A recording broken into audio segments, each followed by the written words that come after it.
Hi, my name is Elisa Brogdon, and I oversee Foster Family Connection here at FCC.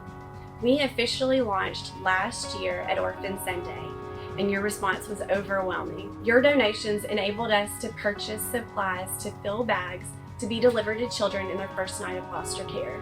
In addition to that, we've been able to provide meals and services including clothes, car seats, diapers, and even beds to families that provide foster care in our community. In the last year, we established our foster care clothing closet. And this year, our goal is to get the word out about the services we provide. That's our next step. What's yours?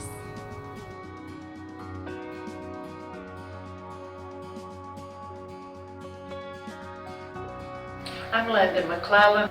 I got involved in CASA about a year ago. I went through the training. We had a program at church, and I thought, well, that's something I can do. And because of my love of children, I especially like to work with teenagers. I was a 4-H agent, and then I served as a foster parent myself and then adopted. So I felt like at my stage of life, this would be something I could do. I have had some challenges. I think one of them is that right now she is in a sort of a downward spiral, and that's very disheartening. But at the same time, this happens with children that go through the system. I feel like I've been able to encourage her in her schoolwork. She says things like, I hate algebra, and I say, oh, algebra's your friend. So I've tried to be a positive influence in that situation. And as far as CASA in general, you do have reports, and I think sometimes I have to make myself do those. You record every phone call and things, but there's an electronic system, so it's not a major issue. So I do try to stay on the top of that too, and I think it's important that you make the visits and the contact that you need to. When the child views you as an advocate, you need to be there for them and aware of the things that are going on in their life. So I try to do that. So it does have some challenges, but I have found it to be very rewarding. My name is Mindy Siegford, and I'm a DeSoto Parish CASA. I was so excited to get involved with the CASA program because I wanted to help the kids in the foster care system, but I just wasn't able to foster or adopt right now. And so CASA has been such a blessing in my life. It's challenging because you do have to watch these kids go through hard times, but the rewarding part is seeing them overcome the obstacles and being able to just be with them throughout their lives each and every day, talk to them about their school, about what's going on in their lives, and being a part of changing their lives. A small part, but an important part. Being a court-appointed special advocate or CASA is such a unique role because you're not there as a representative for the government or a representative for the parents. You're there specifically and solely for the child. I know for me, when I go to visit my child, so excited when they say, my CASA's coming, my CASA's coming. That just means so much to me. CASA was my next step. What's yours?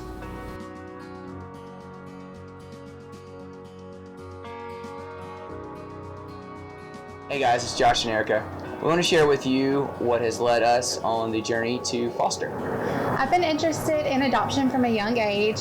I always knew growing up that my father was adopted. My grandparents were a cornerstone in our family for Christ. They raised my dad and his sister, reading the Bible every night as a family together.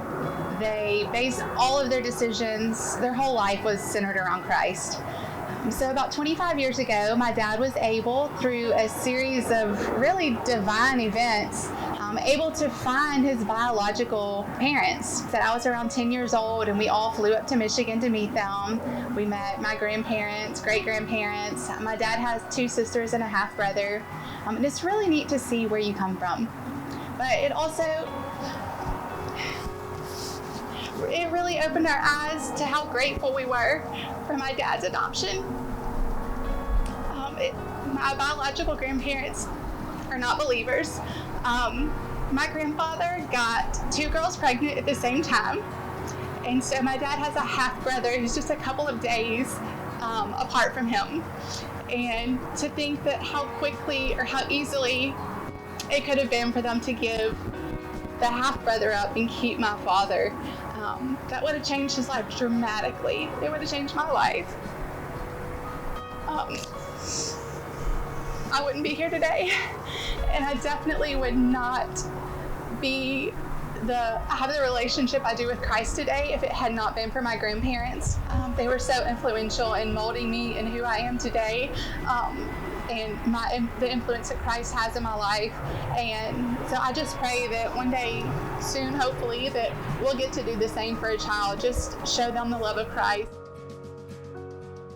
We just finished our foster to adopt training as of yesterday, and to say anything, it was unique. It was quite an experience, but it definitely opened my eyes, and I would imagine your eyes as well, to what these children are going through, the experiences that they are having all the way from before they're even born to, even at such a young age, and just how they need a stable home environment.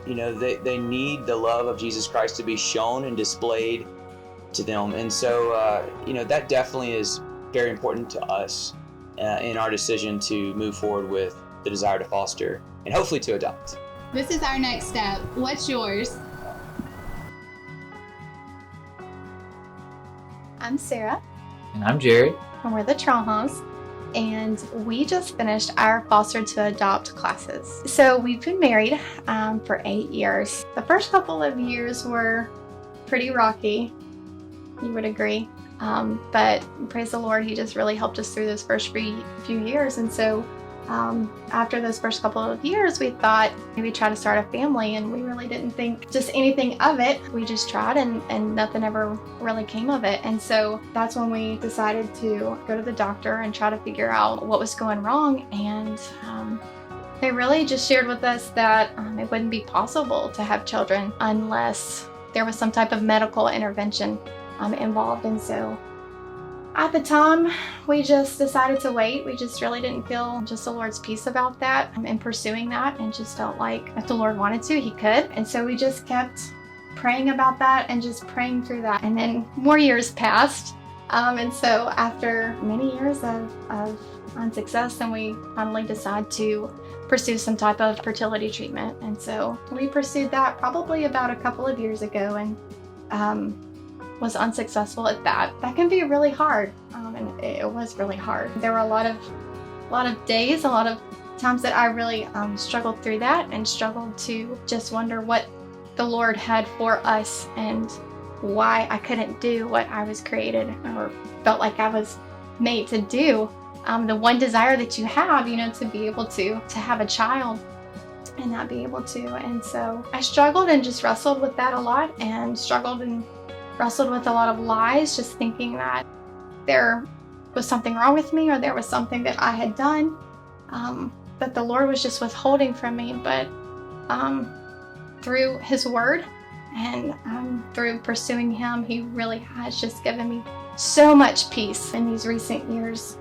Peace of knowing that the Lord is good, and He is good to me, that He doesn't withhold anything from us, that He loves us, that His plan is best, even though I can't understand, even though I can't fathom why He would choose not to bless our family with a child. But I know that what He has is better.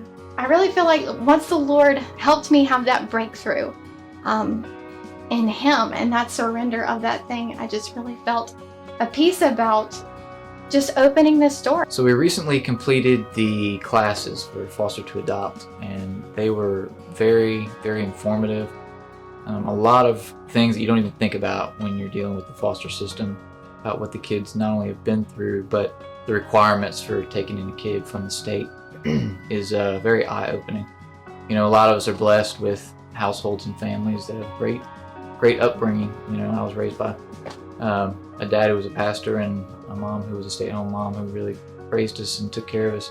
But a lot of these kids just don't have that chance. They don't have that opportunity at all. And so you're really taking in someone who needs the love of God shown to them. And so really the foster classes are a great way to see into the lives of these kids before you ever even have one. So we have a lot of friends that are in foster care.